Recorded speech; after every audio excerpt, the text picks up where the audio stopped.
Please administer the oath to the resource persons. May we request all invited guests to please stand up and raise the right hand for the oath. Do you solemnly swear to tell the truth, the whole truth, and nothing but the truth in this investigation? Please, I do to affirm your answer. Thank you very much. You may sit down. Thank you. The Senate President is recognized. Thank you, Mr. Chairman. I'm actually here to listen, so I will be giving way to the author of Resolution 180, Senator Erwin Tulfo, and the author of Resolution 201, Senator Sherwin Gatchalian. So thank you, Mr. Chairman. The Vice Chairman is recognized. Thank you, Mr. Chair. Magandang umaga po sa ating lahat.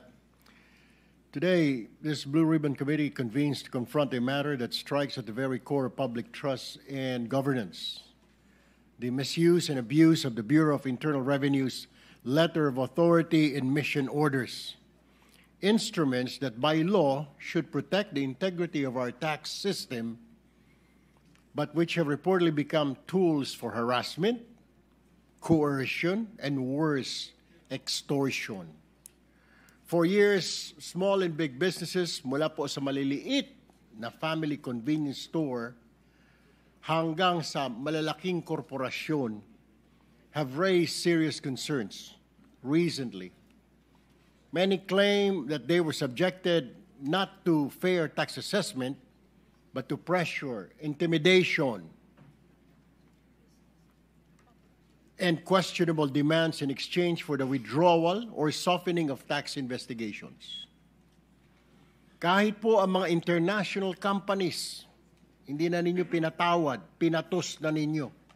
Itong mga kumpanya na ito na nagdadala ng trabaho, teknolohiya at pamumuhunan sa bansa ay hindi raw nakaligtas sa ganitong uri ng pang-aabuso ayon na rin mismo sa iba't ibang foreign chambers of commerce dito sa ating bansa at mismong ang kanilang mga ambassador. Let me be clear. The purpose of the letter of authority and mission order is to ensure that taxes owed to the government are collected properly, transparently, and lawfully. Hindi ito dapat gamitin bilang sandata ng pananakot o instrumento ng korupsyon. Unfortunately, only 2% of the total tax collected by the BIR from the business sector came from LOAs or mission orders. The 98%, ladies and gentlemen, from voluntary tax payments by the businesses. So ibig sabihin, Mr. Chair, 2% lamang ang pumapasok sa kaban ng bayan sa total tax collection. Yung the rest, 98% voluntary. So where did the rest of the collection go from these instruments? E di po sa bulsa ng mga examiner, RDOs at regional directors. Ganito po yung modus, Mr. Chair. 25% lang ng koleksyon kasi napupunta sa gobyerno yung may resibo. 75% goes straight to their pockets.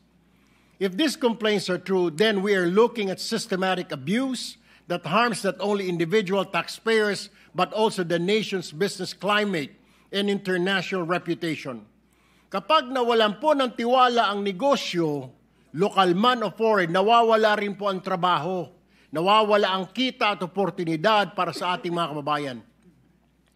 Today, this committee will seek the truth, Mr. Chair. We will examine how LOAs and mission orders have been issued, enforced, and allegedly exploited. We will ask hard questions. We will demand clear answers. And we will hold accountable anyone who has betrayed their sworn duty to serve with integrity. Our goal here is simple: to restore trust, protect our taxpayers, and ensure that public power is never, ever again used for private gain. Maraming salamat po. That's all, Mr. Chair. Thank you, Mr. Vice Chairman Tulfo. Senator JB, you're recognized. Thank you, Mr. Chairman. to our Senate President, of course, our colleague Senator Tulfo. President, good morning. The very instrument meant to ensure lawful tax compliance is being weaponized for corruption and extortion. Sinimulan po natin buksan ang issue ng pang-aabuso ng ilang kawani ng BIR sa pamamagitan ng issuance ng Letter of Authority o LOA noong Department of Finance briefing para sa 2026 budget. Inulit ko ito sa plenary interpellation ng budget at lumabas na pati pala sa iba pang nating mga kasamahan na senador, marami na rin pong sumbong sa kanila. Lalo na ang mga ambassador at mga miyembro ng American European Chambers ang may umangal na laban sa mga lowa ng BIR at nakakahiya na talaga po tayo. Alam natin na ang mahalagang papel na ginagampanan ng BIR sa pagpopondo ng mga programa ng gobyerno. Ngunit base sa mga impormasyon natin, tila na agrabyado ang gobyerno dahil pinagkakitaan din ang tax collection. May mga lumapit po sa ating tanggapan at may kanya-kanyang sumbong, ngunit ang malinaw ay ito. Mayroong umiiral na mga modo sa BIR na nakumpirma natin dahil sa manakuha nating mga impormasyon. Ito pong sumusunod. Ang LOA stories, ang Letters of Authority, ang multiple LOAs. Ang una pong modus base sa mga report sa atin ay ang pag-issue ng multiple LOAs within a taxable year or succeeding taxable years. Naranasan daw po ito ng mga taxpayer mula sa Quezon City na Jurisdiction and Revenue Region number 7A kung saan sa loob ng 6 na buwan, 4 na LOA ang inisyu sa kanya. Ikinwento na rin po ng isang sender na 4 na beses na siyang nagkaroon ng LOA mula sa BIR Lawag, tig-2 para sa kanilang mini grocery at kainan.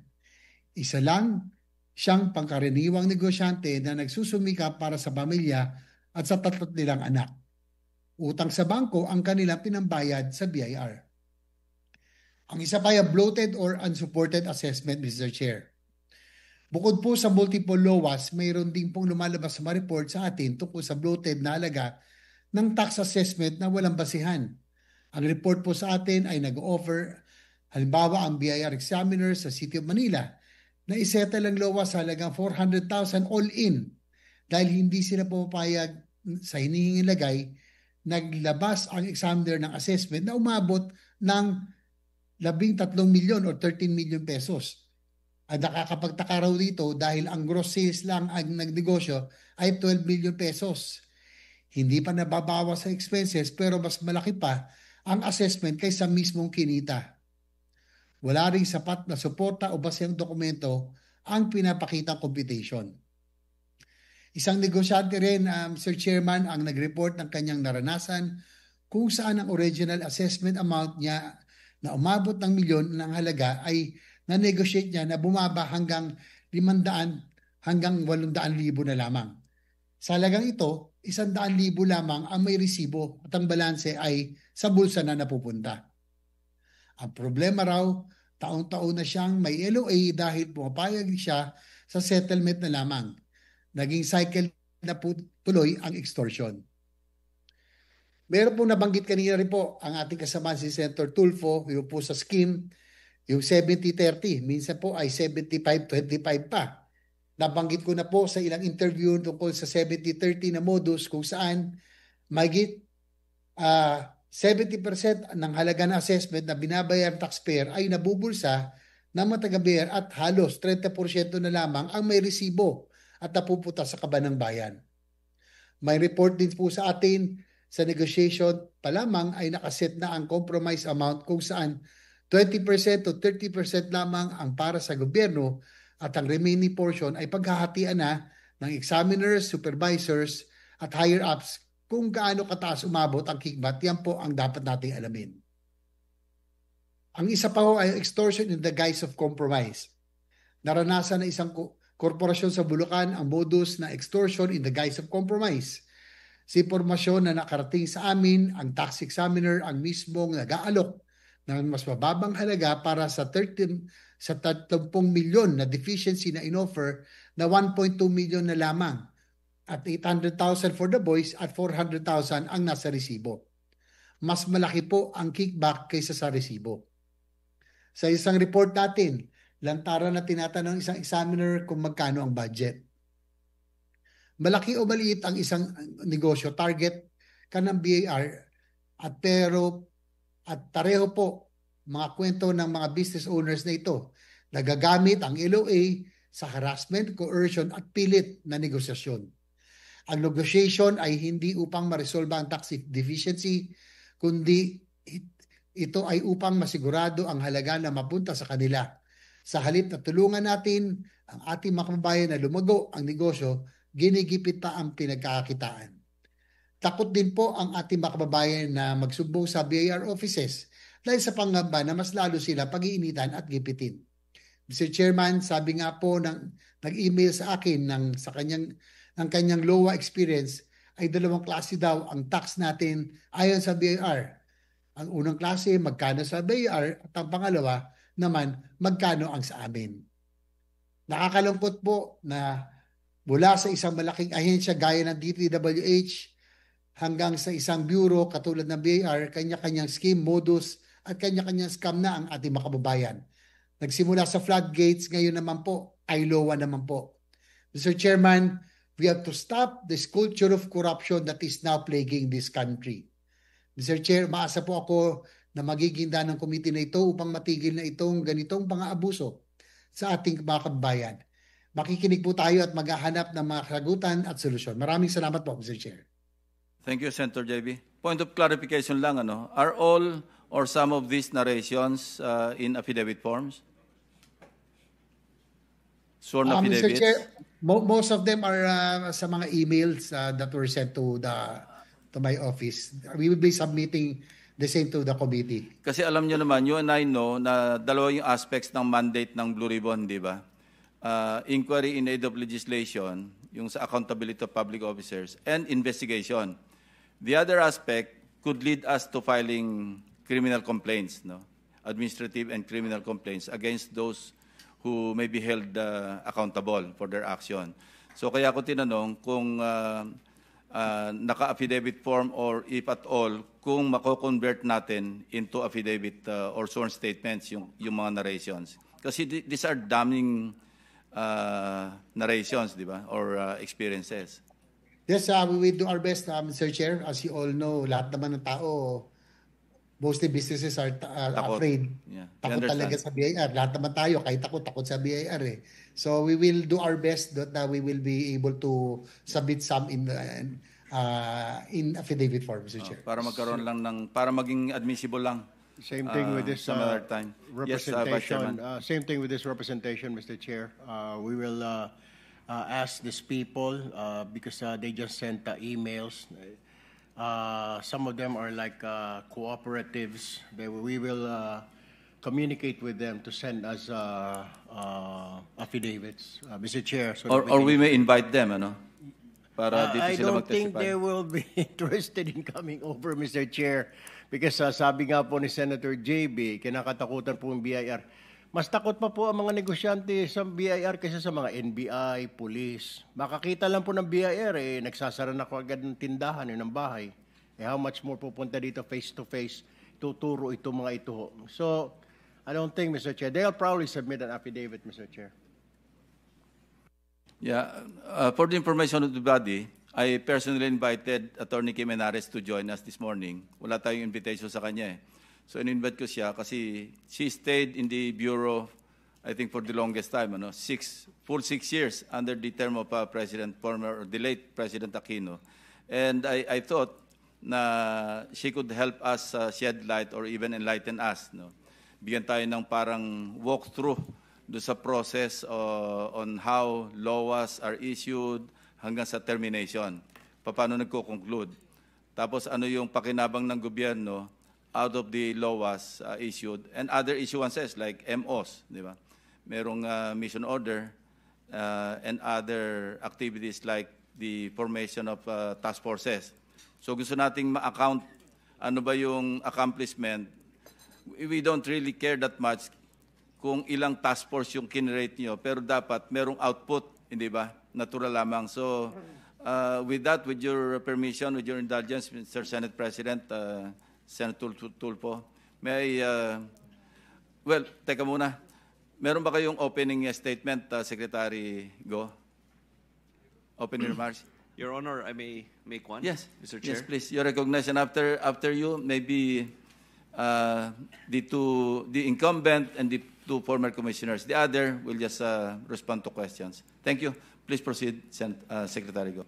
Thank you. The Honorable Senate President, the Honorable Chairman, Senator Lacson, the Honorable members of this committee, the Secretariat, my colleagues in public service, fellow Filipinos, good morning.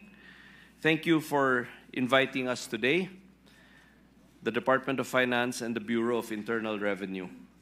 The DOF extends its full support and cooperation in addressing the long-standing concerns of our taxpayers regarding red tape, audits, and alleged weaponization of letters of authority and mission orders.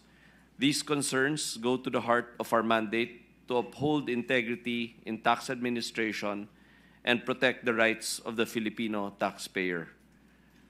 Allow me to state at the outset that we welcome this investigation. President Ferdinand R. Marcos Jr. has made it unequivocally clear we will not tolerate corruption in government. The state's power to tax must always be exercised with fairness, transparency, and accountability. As such, we are committed to instituting reforms, correcting gaps, and ensuring that our systems are accountable and truly responsive. Consistent with the President's marching order, my first major directive as Secretary of Finance was the temporary suspension of all field audits and related operations effective immediately. This was formalized under RMC number 107/2025. BIR Commissioner Charlie Mendoza and I are fully aligned with the President's goal of cleaning up the system, restoring integrity and public confidence, and implementing reforms. I would like to reiterate, Your Honors, we will not condone any form of harassment, let alone corruption. With the support of our revenue authorities and stakeholders, we are determined to put a definite end to these alleged abuses. The Bureau of Internal Revenue is currently working on several key reforms. I will leave that to the Commissioner to expound on those plans and reforms that we are planning. The DOF remains fully committed to working with the Senate and all our stakeholders to pursue reforms that strengthen governance and deliver a fair, transparent, and predictable tax system, reforms that will empower the Filipino taxpayer to contribute actively and confidently to the nation's growth.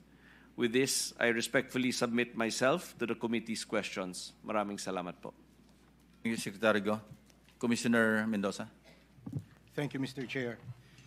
The Honorable Senate President, the Honorable Chairman of the Senate Blue Ribbon Committee, the members of the committee, my fellow public servants, good morning. We from the BIR appear before you today with openness and humility to respond to and to clarify the issues that brought us here, and to listen, learn, and work with the Senate to strengthen our tax system for the Filipino people. Recent public concerns about the issuance of the audit authority, redundancies, and inconsistent enforcement resulting in growing taxpayer frustration deserve careful and transparent examination. We welcome this scrutiny that requires us to look at the system as a whole. We must recognize that the problems before us are twofold. First, there are issues in enforcement, how BIR's audit authority is exercised on the ground. We acknowledge the need to reduce discretion, strengthen accountability, and ensure consistent implementation across all offices. Enforcement must be firm, predictable, transparent, and anchored in fairness. Second, we must address the clarity of our rules and the strength of our monitoring and oversight. Faithful compliance with audit procedures requires rules that are clear, justified, and free from ambiguity. We must eliminate arbitrariness, remove repetitive or overlapping issuances, and establish near-time monitoring of ongoing audits.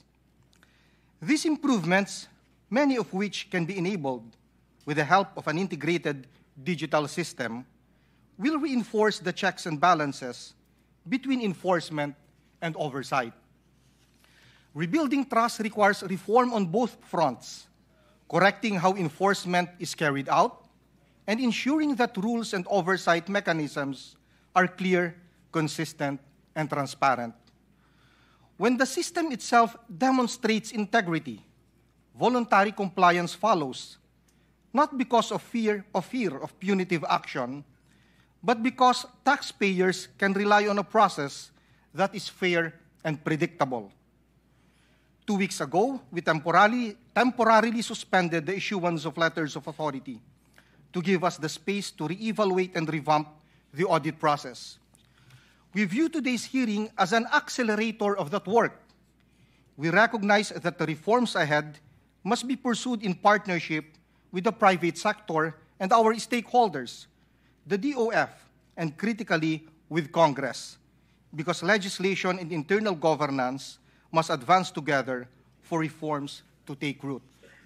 Our goal is simple: a tax system that is fair, transparent, credible, and effective for national growth, implemented with service excellence, rooted in integrity and professionalism. Mr. Chair, honorable members of the committee, we sincerely and respectfully stand ready to work with you towards reforms that will strengthen our tax system and better serve the Filipino people. Thank you, Mr. Chair. Thank you, Commissioner.